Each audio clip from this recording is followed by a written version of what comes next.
மாண்புமிகு முதலமைச்சர் அவர்கள்.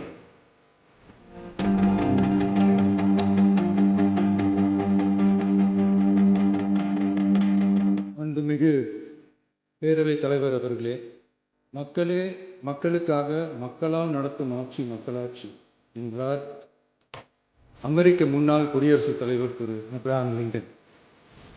இன்றைக்கு அமைந்துள்ள மக்களாட்சி மலர்வதற்கு மக்களிடம் உள்ள பெரும் எதிர்பார்ப்பு, அவர்களுடைய எதிர்பார்ப்புகளை இப்பேரவையின் கவனத்திற்கு கொண்டு வந்து அதனை செயல்படுத்துவதற்கான திட்டங்களை, சட்டங்களை அமல்படுத்த வேண்டிய பொறுப்பு இப்பேரவைக்கு உள்ளது.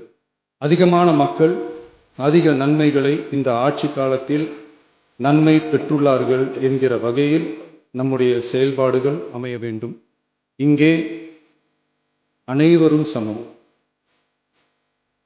ஓர்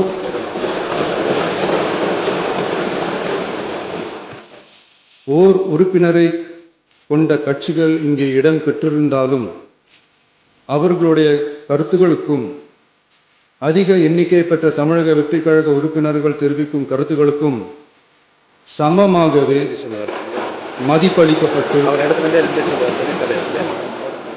நல்லவை ஏற்கப்பட்டு அல்லவை நிராகரிக்கப்பட்டு ஜனநாயகத்தின் இதயமாகவும் மூளையாகவும் இப்பேரவை செயல்பட வேண்டும். அதற்குரிய வகையில் பெருமை வாய்ந்த வரலாற்று சிறப்பு கொண்ட இப்பேரவையை நடத்தி செல்லும் பண்பை பெற்றுள்ளவரையே தமிழக வெற்றி கழகம் முன்மொழிந்து தாங்கள் இன்றைக்கு இந்த ஆசனத்தில் அமர்ந்துள்ளீர்கள்.